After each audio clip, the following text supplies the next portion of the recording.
Well, good morning, guys, and welcome to part 2 in our series about getting this 19-foot Chaparral bow rider ready for spring. Now, in the last episode, we got this thing all polished and waxed up for the season, and today we need to get all our mechanical and safety checks completed so we can put it in the water. But before we run our checks, we're going to go ahead and put the interior back in the boat. I had taken it out to clean and wax, and I stored it during the time the boat was at the mechanic. I'm going to go ahead and get that reinstalled right now.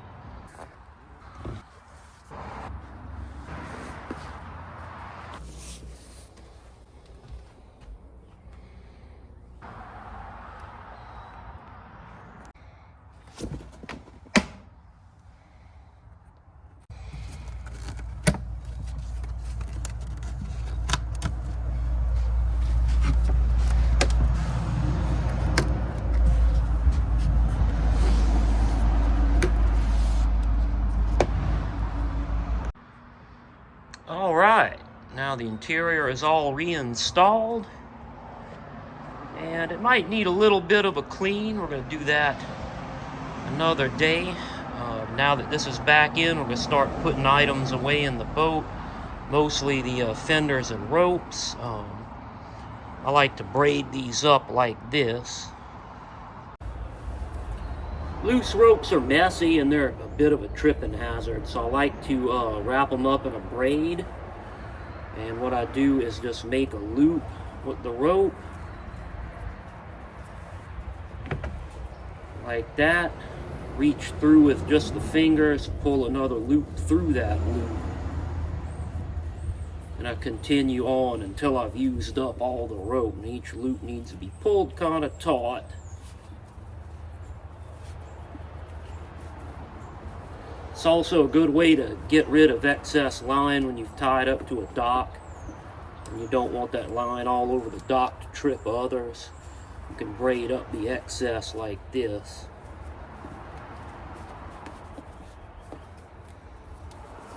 What you're left with is a neat braid, and you can hang it by the loop, and when you're ready to use it, you just grab the loose ends and it all pulls back out.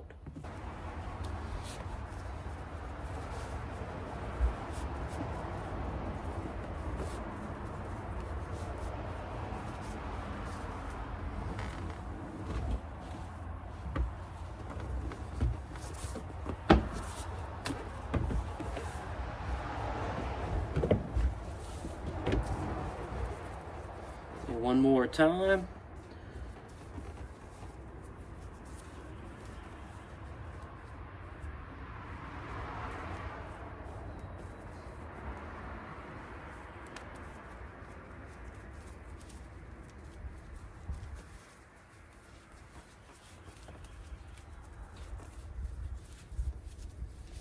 And I usually like to store these ropes and fenders in these pockets right alongside each console. Just seems to be the best place to get ropes and fenders when you need them. I don't put the ropes and fenders in the front compartments because I have to take the entire cushion out and then lift the door, so it takes a little bit of time. I like lines and fenders right there where I can get to them, like right there. I like to check the fluids before every single run.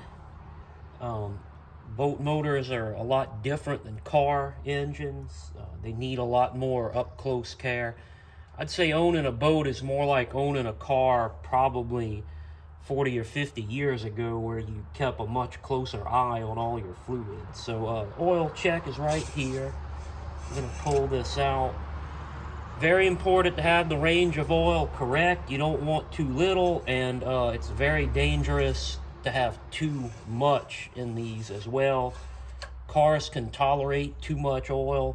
These engines don't. It leads to oil foaming, which causes losses in oil pressure and can do a lot of damage.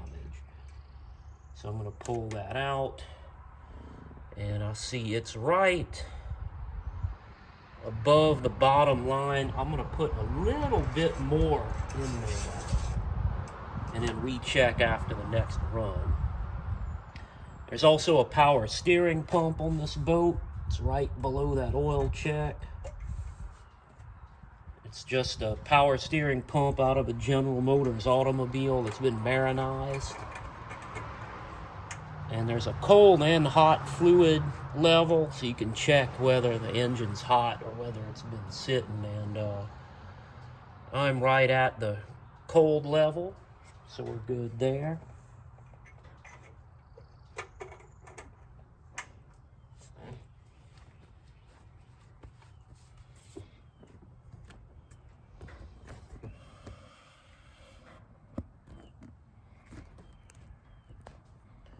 This bottle here is a lower unit gear oil. Used to be, to check that, you'd have to crack a screw open on your lower unit, but now there's a bottle that feeds that. If this bottle's continuously losing fluid, you know you've got a leak. Expect, though, to refill this after every lower unit service, because when a mechanic or you service a lower unit, you introduce air bubbles into the system, and those air bubbles will float up and drop the level. Now, that is just below the full level, so I'm going to fill that up right now.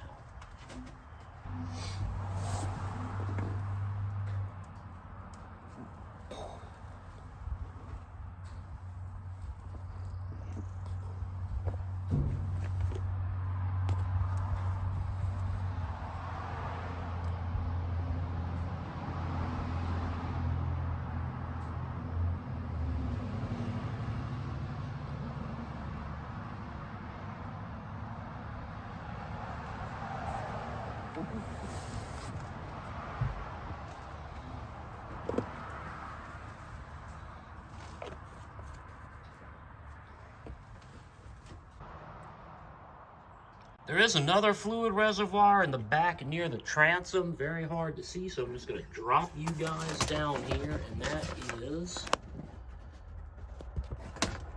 the power trim and tilt reservoir. And it has fluid. If I do fill this, it's usually with a long funnel, but it is accessible. It's a little bit of a reach, but you can get to it. So that does it for the basic fluid check. Something very important, always keep fluids on the boat. Again, a little hard to see in here, but the tub is hard to remove with all this stuff in it. But I have plenty of motor oil. I have power steering and trim pump fluid right here. That's gear lube, more gear lube. I think this is a bottle of gear lube, and more power trim and steering fluid. So I always have plenty of fluid on board. Also like to keep my safety equipment on this side. Very important piece of safety equipment is sunscreen. And I have a boating first aid kit as well as an extinguisher. Now I'm going to pop this out. I want to check to make sure that this extinguisher is not expired. And good, we are still in the zone. And this is, of course, a marine extinguisher. Any household extinguisher will not work. You want to get a marine extinguisher. It's rated for highly flammable substance as well as electrical fire. So we have all the backup fluid and our safety equipment in place. Now there's some safety equipment that can and will expire. So let's look at the flares. The flares do go bad, and I'm reading on here they expired as of November of last year. So I definitely want to pick up a new pack of flares. I prefer the suspender type self-inflating life jackets. They're very comfortable, but they do require maintenance, and the compressed air tanks do expire. So let me pop this open, and you can just get access to your tank just by opening up the Velcro. And it says service if in red, and I still have the green tab. So if you own this type, just give them a check every season. Make sure they're not expired. The tanks can be changed, and these things repacked. So they're good for a long time if you maintain them.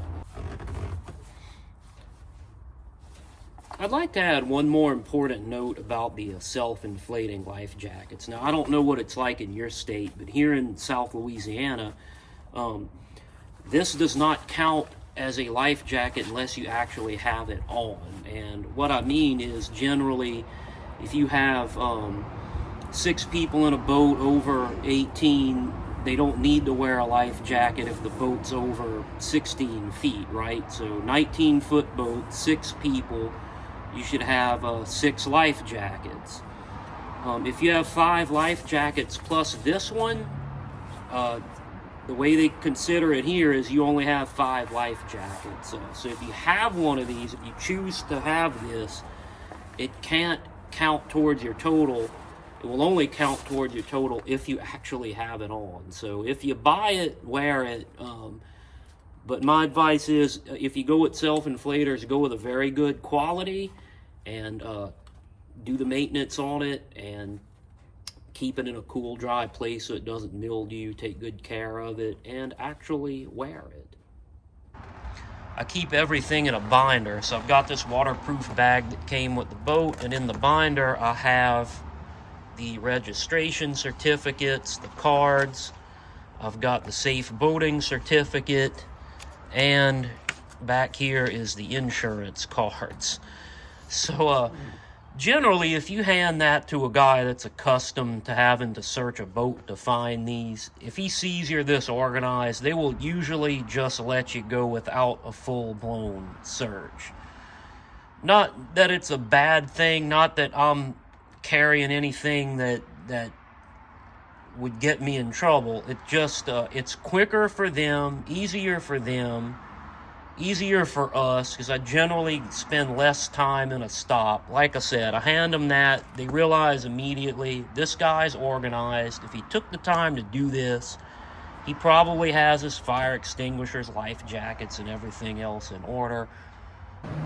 So with all that out of the way, it's now for the fun stuff, which is where we actually start turning on things and flipping on switches. So I have a 1-2 combined switch.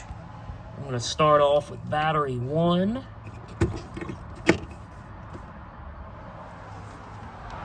that battery 1's activated, we'll go ahead and put the key in and light up the control panel.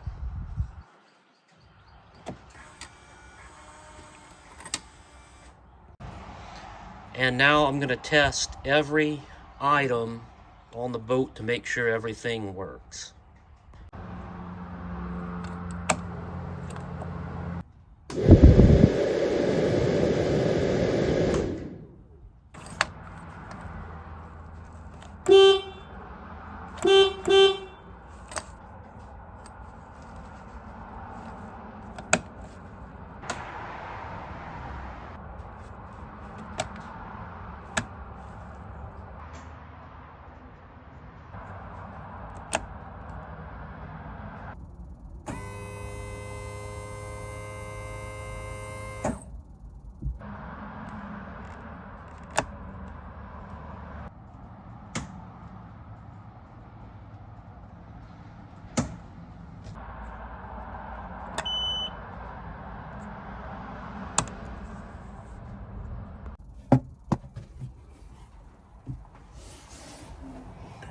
I hope you were able to get the shot of that bilge pump. I also have to test the manual float switch, so I'm going to give you another look down there. I'm going to try to flip that manual switch with my hand.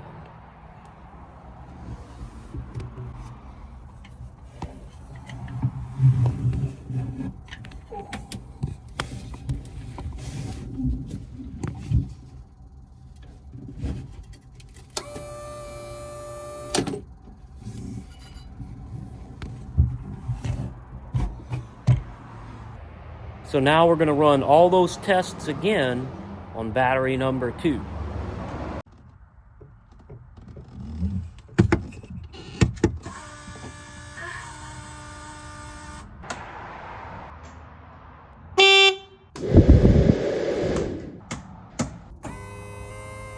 Important note about the bilge pump. It should run when both batteries are turned off. That is, it should have a direct hot connection to at least one of the batteries so that if the boat gets rained in while it's tied up, the bilge pump will kick on even if you have the batteries off. So I'm going to test right now to make sure that the bilge pump will still work with the float switch even though the batteries are turned off. I'm going to set it down in here again, see if I can get you a better view.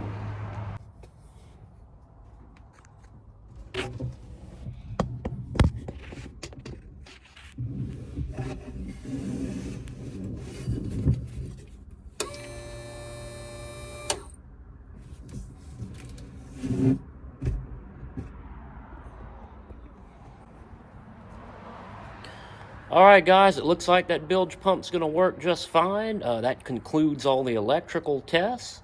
Now let's move on to the lower unit. Generally, I'll pull the drive once a year, replace the water pump every 3 years. Being as though we are building a house right now, we are quite busy and kind of lack time and space to do the job. So this year I sent the boat off to have the lower unit serviced by a professional marine mechanic, and what I did this time was had new bellows placed. The boat's about 9 years old. Don't know if the bellows were ever replaced before.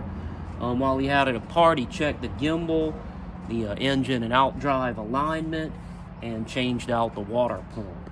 So this lower unit is good to go for the next couple of years. So that concludes all of the prep that I go through to get the boat in the water. The only thing left is to go ahead and launch it.